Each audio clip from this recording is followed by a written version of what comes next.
All right. I thought about a good question. Okay. When I was growing up, I remember you always telling me stories about the radio programs that you would listen to as a kid. And that's something that Ezra's not going to have when he's growing up. The closest is going to be something like this, like a podcast. And that's where a lot of stuff that I listen to today comes from as podcasts. So I wanted you to tell your side of it. When you were growing up, what was it like? What did you do for entertainment? Yeah, there was a lot of radio shows on at that time. And basically, I would just listen to the radio, and I would always listen to this station. It was Whammo. And listen to baseball games, listen to Creaking Door, Cisco Kid, Long Ranger. You're asking me things from 60 years ago. This is not like yesterday. The Shadow. The Shadow, the Green Hornet, Superman. All of those were just audio. There was no video, there was no movies. And these were just voice actors that later on, did film, but a lot of them never did, but they were great voice actors. The one with Orson Welles. War of the Worlds. War of the Worlds. I was scared to death. So those are the kind of things that you listen to. I had a little radio, transistor radio. It was about a foot square, and it had a brown leather case. I could see it from 60 years ago. And I would listen to that every night. I would fall asleep. Sometimes the batteries would run out because I left it on all night long. But Whammo was probably the most I ever listened to. Like I said, it's from Pittsburgh. And they had Skinny Kenny, Brother Matt, HB the Burner. And these are the disc jockeys. Every one of them left Pittsburgh because it's a small market, and they went to Chicago, New York, and became famous. And then there was Porky Chedwick, the daddy-o the radio, the platter-pushing papa on WAMO. He was a white guy. And nobody knew it. It was like you didn't see these guys. And then you would hear about it later on because Porky Chedwick was a disc jockey at a dance or something, and people would say, "Did you know Porky Chedwick was white?" So it's really funny, but during my days in Pittsburgh, black and white was never really an issue. I didn't know I was black till I went to the Air Force, and guys told me I was black. So that was kind of weird. But the things like the Lone Ranger, Batman, the Screen Door, they would scare you. Everything was so voice related, and these were great guys, and they would make you think that you were right there with them. So, those were totally different from today. You could go online and get some of those programs. Have you ever done that? But no, not and they're really cool. Recently. So I think Ezra should do that. I'm sure they'll still have them around. And what it does is it widens your imagination. When you're on the movies and you see it on screen, you just see it on the screen. When you have to picture it in your mind, it's totally different. Like when somebody's saying that on the radio, you really think it's happening. And when he says there's these creatures, whatever's in your mind, what is in your mind and my mind are two different things. So you create these images, so then you can't go to sleep at night because you're laying down and the trees are moving because the wind's blowing, and you see the shadow, and you get really scared because you think it's the monster and he's after you. So you're screaming. So here come your parents. What the hell are you screaming about, boy? Go to sleep. There's a monster in my room. That's what you get. And, when you watch it on TV, it's totally different. You see it. When you see Freddy, you know what Freddy looks like. But if you had Freddy just over the radio, how could you imagine what Freddy looks like? You never imagined him the way he looked, with that hat, the fingers, and the sweater. You'd see Freddy in your own mind, what scares you. So if spiders scared you a lot, maybe the aliens look like a spider to you. But I had seen, remember, they were doing movies now, 1952, 1953, and I'm going to the movies, not so much on TV, but you see these alien movies. And so when you hear alien in your mind, it's what you saw at the movie. So it's a little green man, you know.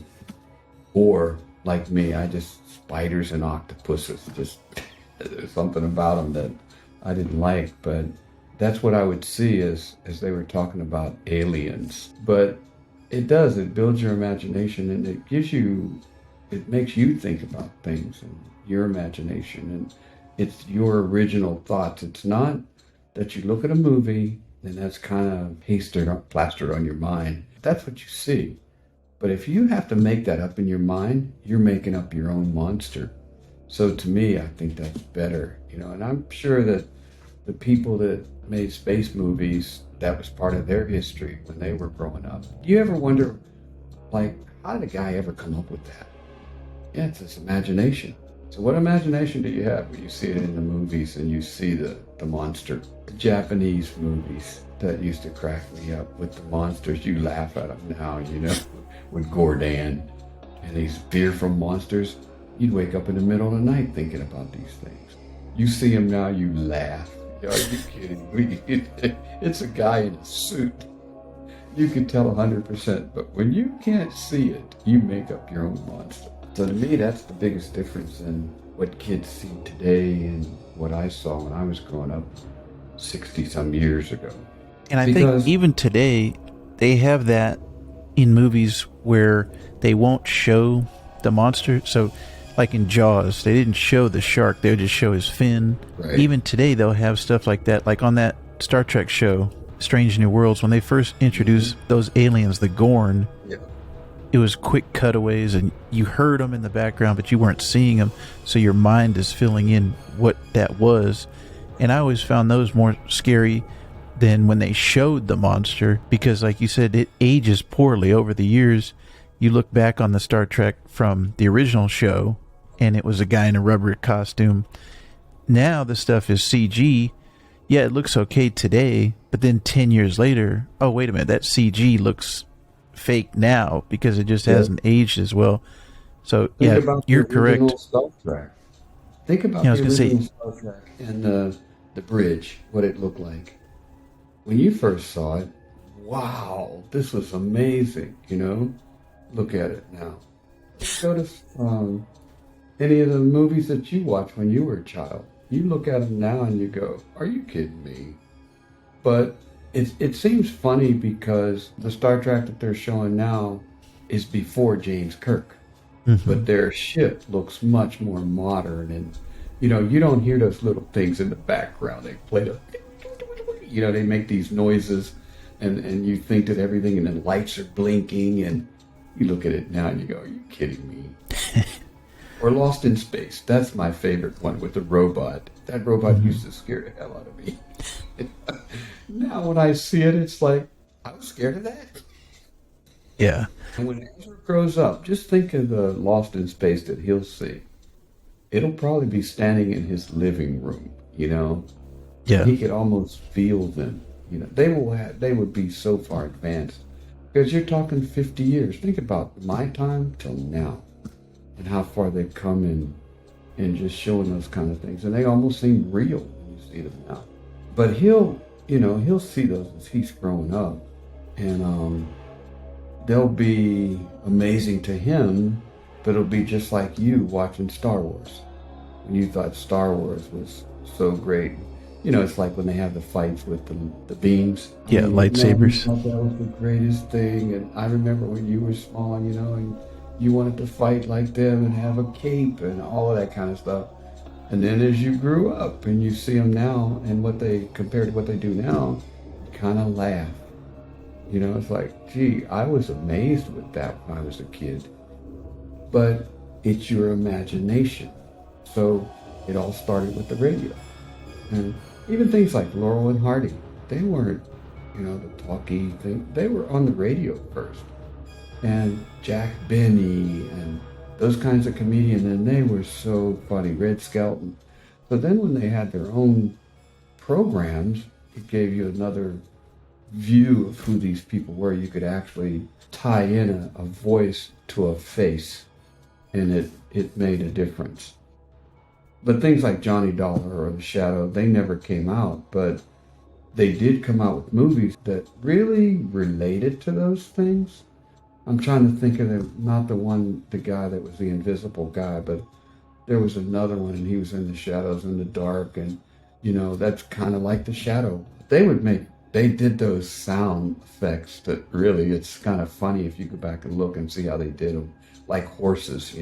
They would have two tin cans. They would just be going and making the sounds like it was, and you believe all of that, and shooting guns and things. And boy, your imagination just kicked in. But if you were a kid with no imagination, grew up to be a weirdo.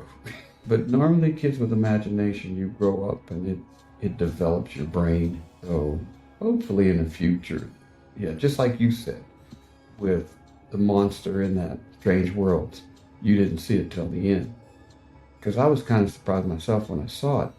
But we're at a point now where that to me was like Alien. Remember the movie Alien? And those things were running around? That's what those things looked like, So I wasn't overly surprised or, wow, look at that. To me, it was just an expression of something that happened earlier. So what do they do in the future? How do you create those kind of things that people have never seen? So that'll be interesting. But didn't you think those things look like aliens? Remember the aliens? They run around when they were small. Not when they got big, but when they were small. And they went inside of people's bodies. Yeah, they took that. Yeah, they definitely were influenced by that. Mm-hmm.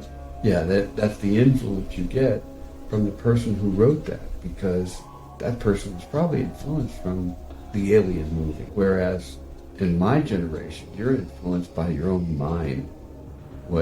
Or sometimes they would have like posters, and they would have like the Orson Welles movie.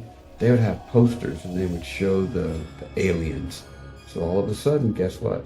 Aliens look just like that little green men to you, with 3 fingers, and that's what space people look like, because they created that. But in my mind, I didn't know what to think. I'm trying to think back when I was a kid, what that scared me and what I thought. But back in those days, your parents would say, if you're bad, the boogeyman will get you. What's the boogeyman look like? And then they came out with the movie and they called the guy the boogeyman. That ain't the boogeyman that I saw. The boogeyman that I saw was like a big shadow. You never saw his face. It was just a big shadow. And if you did wrong things, the boogeyman would get you. So when, like I said, when the moon was shining and the trees were moving around in the wind, you thought that was the boogeyman because you could see it on your wall. So you put your head under the sheets and hope the boogeyman didn't get you.